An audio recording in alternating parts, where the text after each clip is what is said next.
Hello, everyone, and welcome to another episode of the Forge of Freedom podcast. I'm your host, Alex Ooley, and this is episode 190 of the Forge of Freedom. Today, I've got a quick episode for you. I'm going to talk a little bit about the so-called One Big Beautiful Bill, H.R. 1, which was recently passed, and its impact on the National Firearms Act, which most of you would be familiar with. If you're not, I did an episode with my father, Mike Ooley, back in episode 96, where we talked about, the episode was called What You Need to Know About Suppressors / Silencers. And we talked in a little bit of detail about the National Firearms Act. But part of the proposed bill, this one big, beautiful bill, and in my opinion, I don't want to get into the bill itself too much, other than its impact on the National Firearms Act. But it's certainly a big bill, and nobody can dispute that. Whether or not it's beautiful is in the eye of the beholder, I suppose. But nevertheless, there's some news with respect to the National Firearms Act. It removed the $200 tax that was imposed on devices that were subject to the National Firearms Act. So that being suppressors, short-barreled rifles, short-barreled shotguns, items called any other weapons, and so on. So these items have been subject to the tax imposed by the National Firearms Act of 1934 for nearly 100 years. And the tax has remained the same since 1934. It would be something like, I don't know, $3,000 to $4,000 in today's dollars if the tax were adjusted according to inflation, which is an indictment, I suppose, of the Federal Reserve and the central banking system that we have here in the United States. But nevertheless, it's still a hefty tax and a burden on the right to keep and bear arms. You can only imagine what $200 would have been like. It would have been very it would have been basically a prohibition on these items back in 1934. Congress at the time was sensitive to the Second Amendment, and they didn't want to outright ban these items, but they thought they could get around the Constitution by taxing them. And we have to remember the National Firearms Act was adopted at a time when there was significant gang violence surrounding prohibition, at the time, prohibition of alcohol. And of course, we haven't learned that lesson either. There's still a significant degree of violence that is an outcrop or an outgrowth of prohibition today, although with respect to different items or substances. But nevertheless, there was gangland violence at the time, and people like Al Capone, Bugs Moran. There was the famous St. Valentine's Day massacre, and in these conflicts, the gang members often used automatic firearms. And so there was a call to limit these sorts of devices. And so Congress settled on a tax, again, hoping to skirt the protections of the Second Amendment by calling it a tax, by taxing the items rather than an explicit prohibition on these particular devices. And so recently, with the One Big Beautiful Bill, there was a lot of discussion about removing, in particular, suppressors and short-barreled rifles from the NFA, so that not only would you not have to pay the tax, but you wouldn't have to register these items pursuant to the NFA, because let's face it, that was the tax today. The $200 tax is still significant and still a problem. But the primary concern was that we had to, if we wanted one of these devices, we had to register them with the federal government. And of course, the registration component is the primary objection that most people have to the NFA, because we don't want to. Not only do we not want to, we have the right not to register these items with the federal government. This is an infringement I think, clearly a violation not only of the Second Amendment, but the inherent individual right to keep and bear arms, the natural right. And so there was some optimism. Even people who may have been opposed to the one big beautiful bill as a whole were still at least optimistic that this bill might at least remove the registration and the tax requirement for suppressors and short-barreled rifles or short-barreled shotguns. So the bill passed Congress, and when it got to the Senate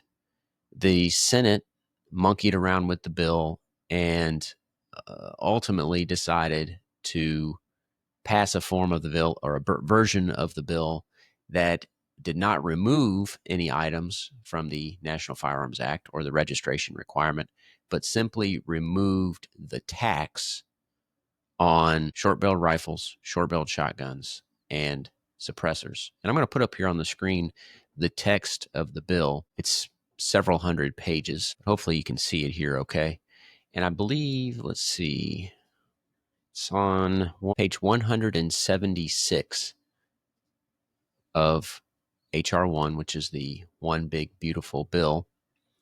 And it says here that there shall be levied, collected, and paid on firearms transferred a tax at the rate of $200 for each firearm transferred in the case of a machine gun or a destructive device, and $0 for any firearm transferred which is not described in paragraph 1. So that would include suppressors, short-barreled rifles, short-barreled shotguns, and any other weapon, the AOWs. So that $0 tax was left in the one big beautiful bill. So it removed the tax on anything in the NFA that's not a machine gun or a destructive device, but it leaves the registration requirement. So even though we don't have to pay a tax, you still have to register anything in the NFA that is not a machine gun or a destructive device. And nevertheless, even though these items were not removed from the NFA, that is, they still have to be registered, there are many in the gun community who are nevertheless optimistic that this improves our odds of litigating the constitutionality of the NFA in the federal courts. And why do they say that? Well, because remember, the NFA was originally adopted as a tax. And now that there is to skirt the Second Amendment, and now that there is a $0 tax, effectively no tax, on these items that are not machine guns or destructive devices, that undermines the original purpose of the NFA, at least as it relates to these items not machine guns or destructive devices. So here's the other thing that's important to know. The NFA was challenged after its adoption in 1934, and it was upheld as a tax in the 1937 Sonzinski case. And that case upheld it because a tax, even though it has regulatory effects, the court said that the tax was within Congress's taxing power under Article 1.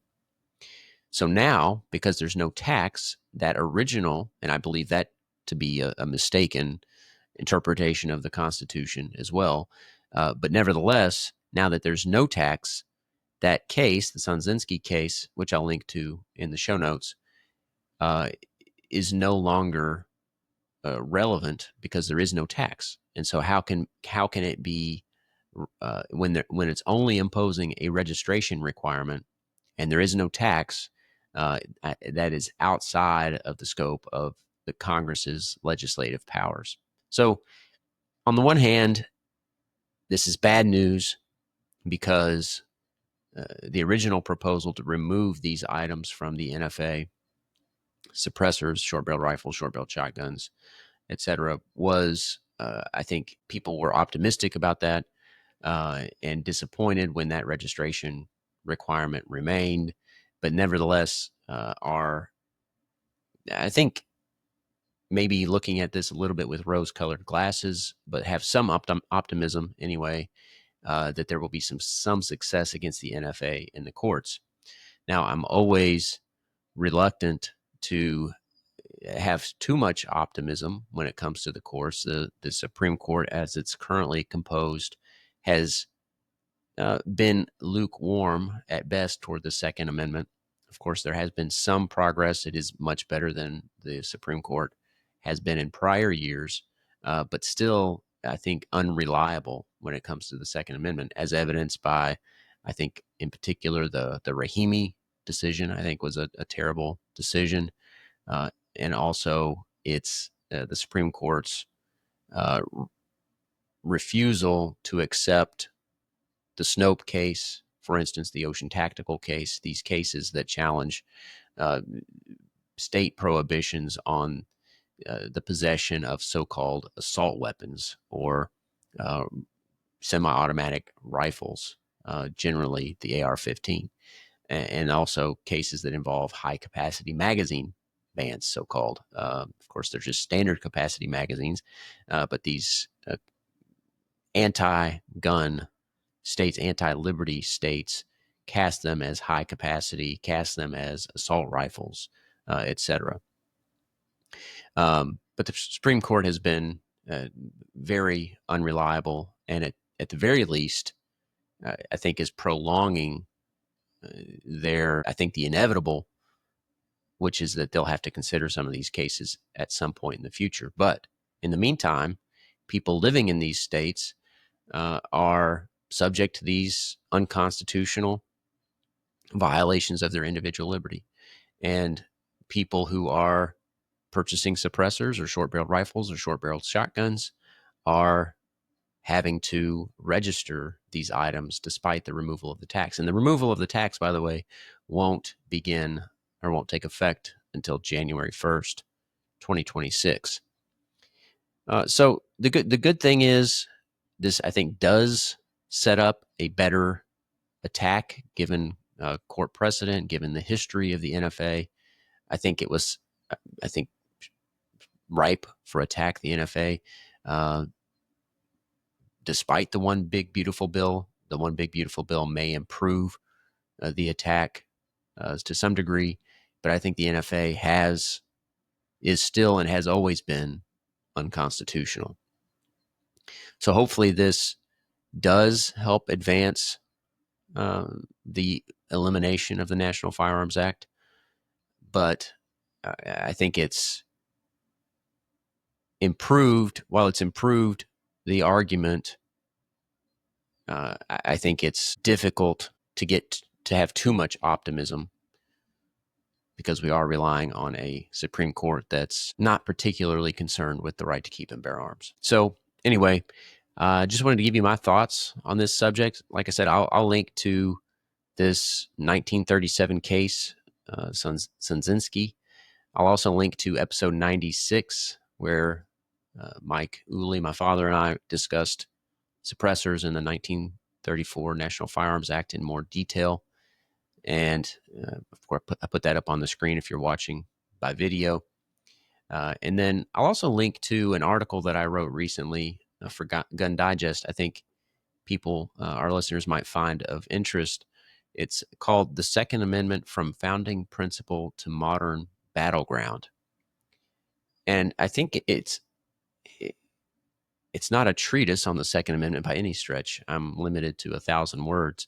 But I think it's a great synopsis of where we are with respect to the Second Amendment. And of course, there's always 2A news outlets that are talking about breaking news here and there. But this, I think, cuts through a lot of the hyperbole and a lot of the noise to tell you where we are at a high level. So I'd encourage you to go and read that article at Gun Digest. And then finally, I'd like to say in closing, there's a lawsuit that's already been filed by Gun Owners of America and other rights groups against the NFA. And Palmetto State Armory is supporting that fight. And one of the things that they're doing is they are helping to raise money because these lawsuits are incredibly expensive. Just to bring a lawsuit in federal court is not cheap, and to take one all the way to the Supreme Court potentially is an even greater expense. And so they're helping to raise money for the lawsuit, and they posted a video on YouTube. Says about 2 weeks ago now, and it's called "It's Time to End the NFA."